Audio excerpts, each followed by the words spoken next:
What's up, you guys? Sean Ross Sapp. Welcome to Fightful. Here with a name you know. You've seen him in Ring of Honor. You've seen him in AEW, WWE, NXT. Now you're going to see him in MLW this weekend at Intimidation Games. We got Bobby Fish. How you doing, man? I am doing great. Thank you, sir. How are you? I'm doing awesome. I'm very excited. I think this is the first time we've done an interview, and a long time admirer of Red Dragon and MMA pro wrestling crossover in general. I'm so excited to talk about this, to talk about MLW and the like. So yeah, lots of stuff going on here with MLW. You've decided to join them for Intimidation Games. What was the thing that drew you to MLW? Because we have seen you a bit of everywhere. It's not like you haven't had suitors in the last few years. Yeah, I feel like that's kind of what it became was like, hey, I could pop up anywhere. I kind of like that dynamic and enjoyed the whole unpredictability that came along with that. But MLW has such a young, like, underground feel to it. I don't want to give too much props to my opponent on Thursday, but Alex Kane is a perfect example of that young sort of underground, getting discovered but not quite ready for prime time, but yet they kind of are. There's just Court Bauer has created such a almost intangible sort of dynamic there that I don't know. I don't know that you need to put your finger on it because you might not be able to, but it's there. And as you mentioned, you're facing Alex Kane this Thursday at Intimidation Games. It's at the Melrose Ballroom, Queens, New York. Alex Kane is, despite him having been a world champion, is still a little bubbling under the mainstream. But I mean, this is also a guy who, I think 3 months ago, had a 48-minute world championship match, which is just wild to even think. But what are you looking at? Like, when you see Alex Kane and his specific skill set, what is it that captures your eye, captures your imagination, and you're like, you know what? I think we can do something special. So the first thing I look for is athleticism. And I think that for me, coming from athletics my whole childhood, and pro wrestling is kind of a combination of things. But I mean, let's be honest, there are people who have been successful in pro wrestling who are not the best athletes. You know, it can be done. But as far as like just my flavor of ice cream, yeah, I want to get in there with somebody who can go step for step with me athletically, who's got quick twitch muscle fiber, who's dynamic, who's able to, to me, it's all in the hips, man. If you can pop those hips, there's a certain way that athletes do it because, your hips are an integral part of almost everything when it comes to athletics. And Alex has that. He has it, dare I say, in spades. So this has been a matchup that's been kind of a long time in the making, and for it to finally be here, I'm really looking forward to it.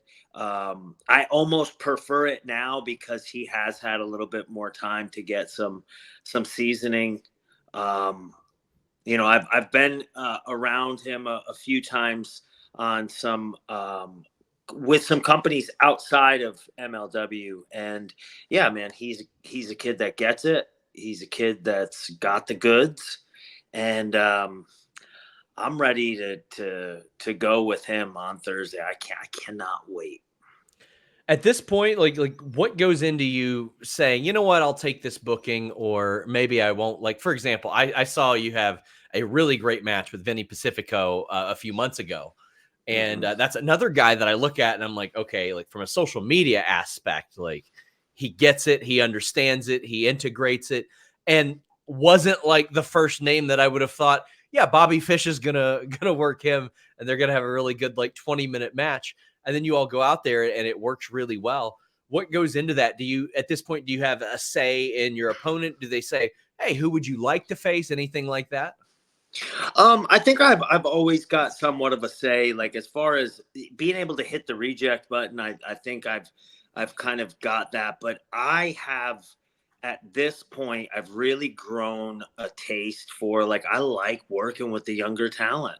I want to help um, developing talent on the come up at this point. I feel like that's my calling, my niche, my whatever you want to call it.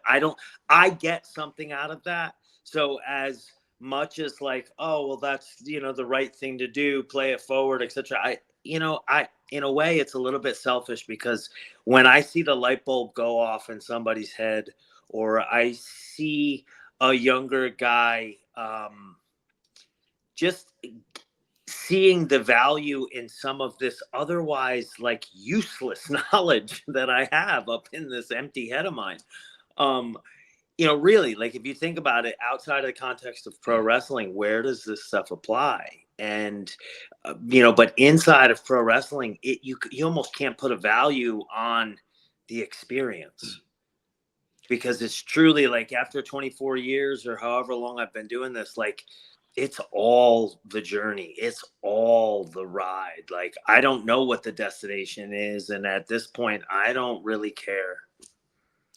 So I mean, you were in NXT at a time where they had some pretty experienced guys in NXT in general, but is that something that would come up a lot? Because I mean, obviously they have a great coaching staff there, but someone who has traveled the world, obviously you could provide an awful lot of help to people like that.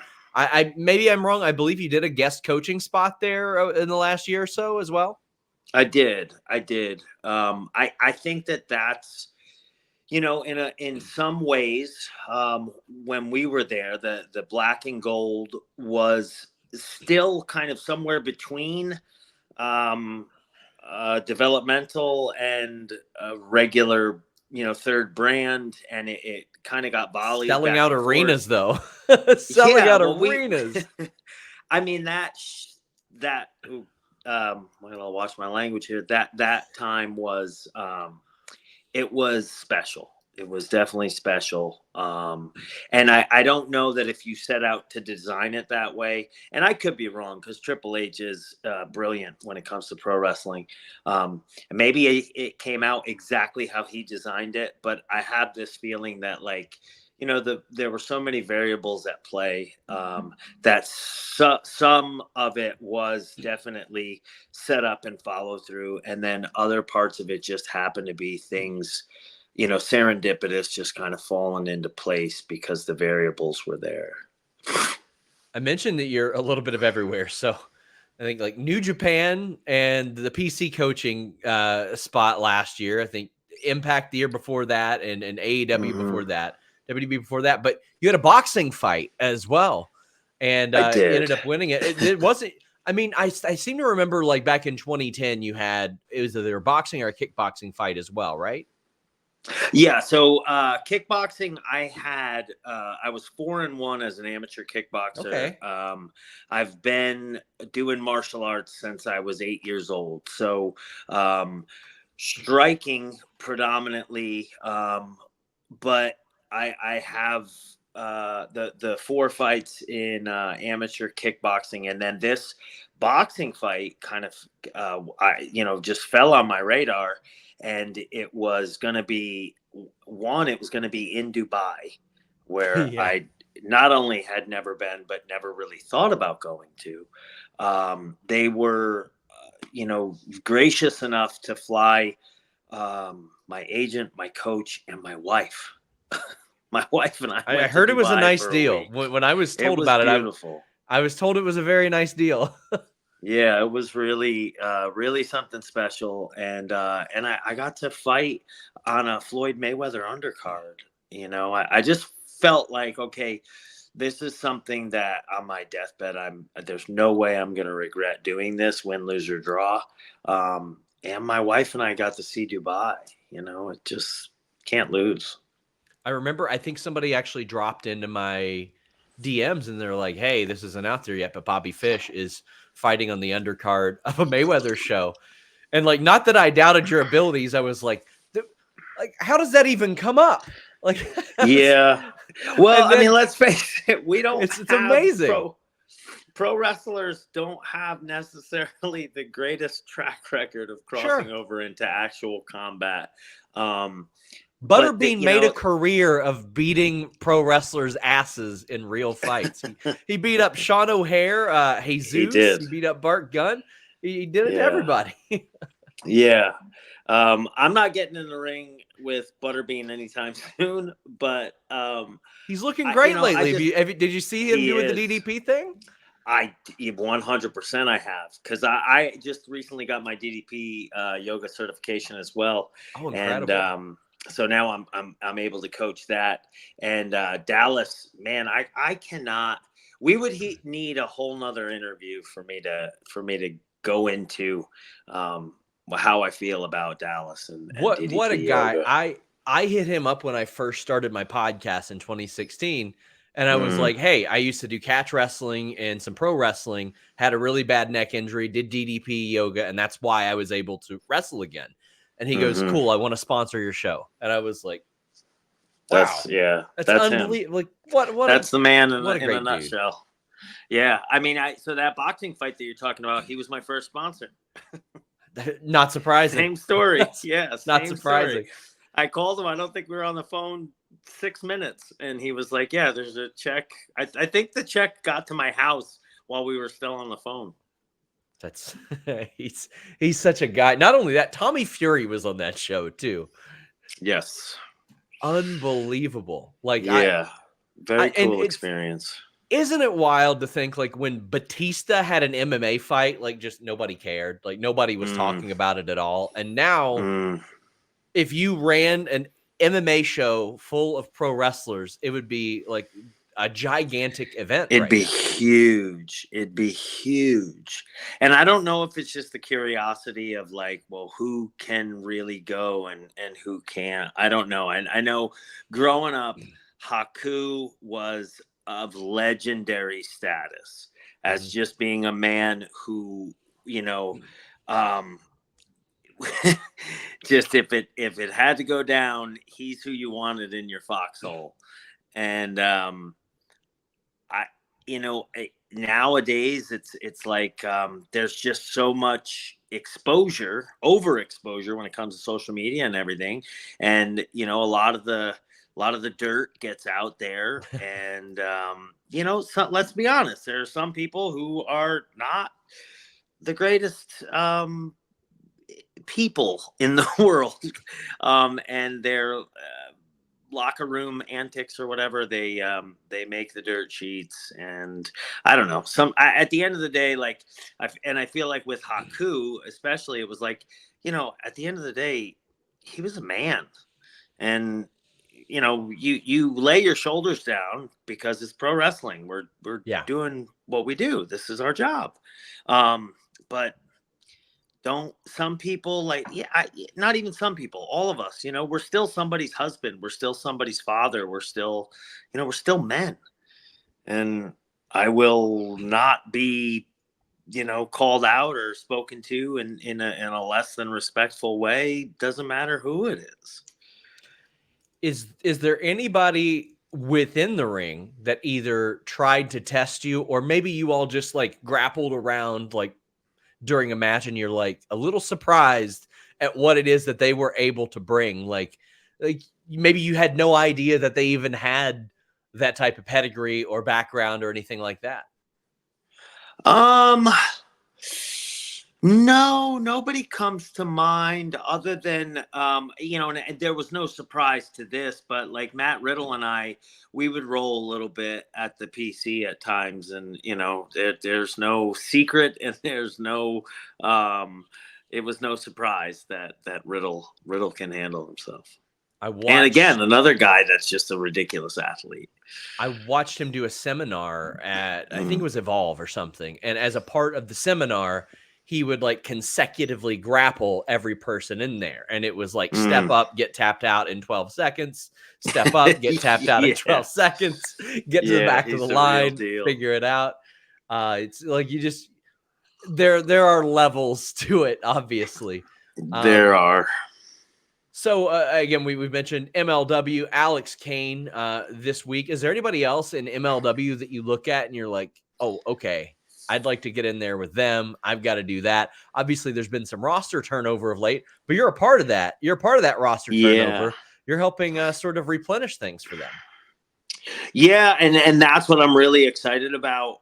Like I said earlier, it's more or less like, give me some of these younger guys, because I know that some of what I have and can really offer from a value standpoint to the company itself, and to help this company grow, is going to be I've been everywhere that there is to be in modern day pro wrestling. I feel like I've worked everywhere, like you had said earlier, and it's not so much my mind and knowledge per se, as much as it's the stuff that I have, picked up along the way, picked from other minds like Fit Finlay, like William Regal, like Triple H, Shawn Michaels,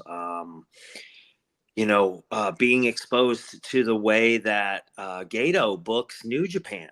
All the way back in my early years coming up, I worked with and for Mitsuharu Misawa, worked so many times with Kenta and Marufuji over there, but also with friggin' Kobashi. I'm pretty sure I got the life chopped out of me by Kobashi for the first 2 years.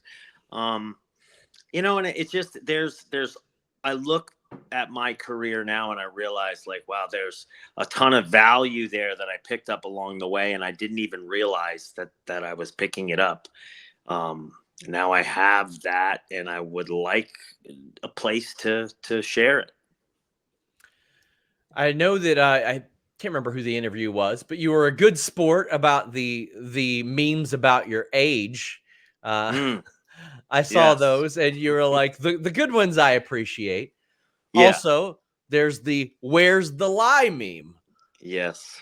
What are your feelings on that becoming a thing on social media?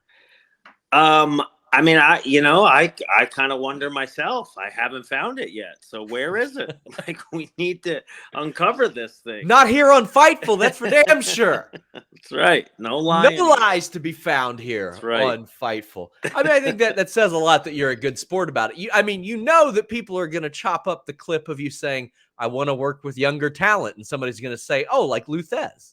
Yeah, of course.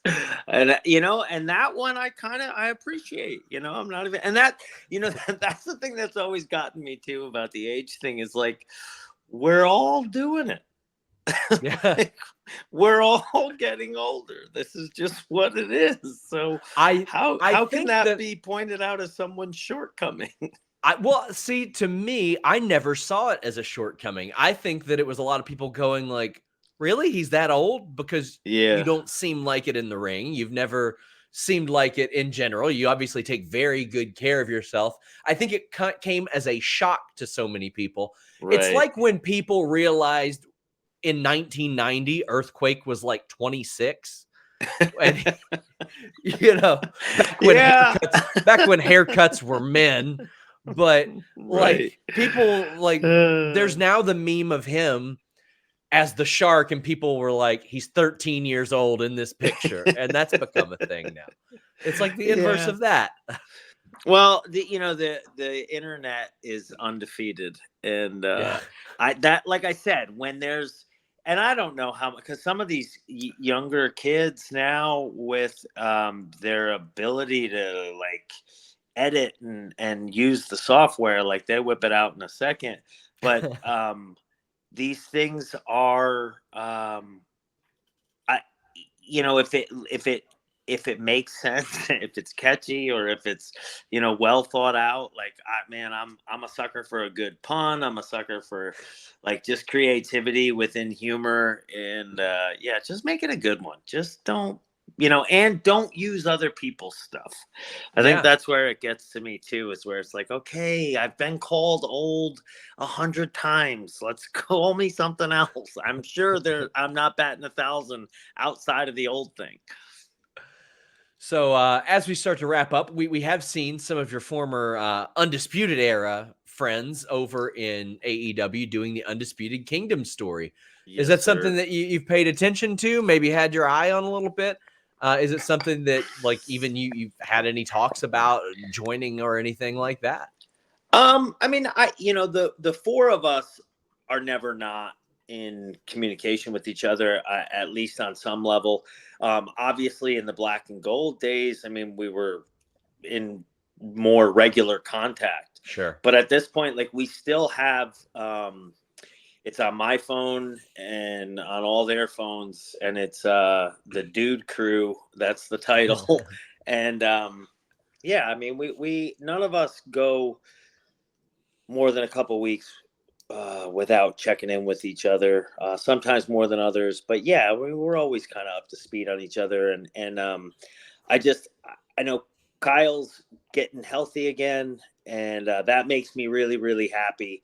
And to see Adam healthy-ish, and Roddy able to get out there and do some of the things that he does best, which is, obviously Roddy's always been the motor, but to see him kind of spread his wings a little bit more now, with what they've been doing, man, I tip my hat to it, and I love seeing it, because I'm seeing my friend, kind of get outside of himself and be so damn entertaining at it.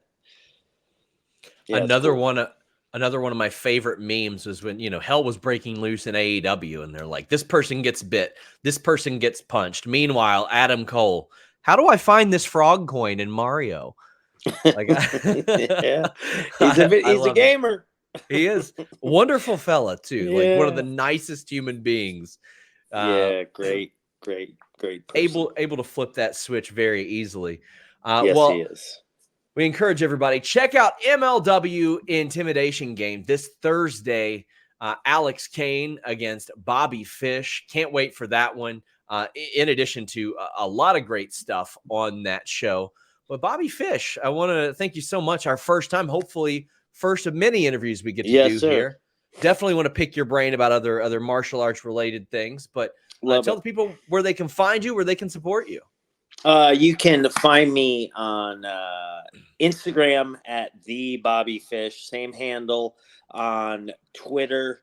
BobbyFishApparel.com is where you can get all your Bobby Fish needs taken care of. The Undisputed podcast with Bobby Fish. We drop episodes Wednesdays. It's me, Frank, and my friend Dennis. We have guests. Sometimes we just chop it up ourselves, but we've been doing that now for like almost 2 years. So yeah, guys, check it out. MLW Intimidation Games. You're going to have Kojima and Suzuki, Rocky Romero and Mystico, The Calling versus Akira and Jake Chris, a couple of guys I really love watching. World Titan Federation against Second Gear Crew. Can't wait for that show.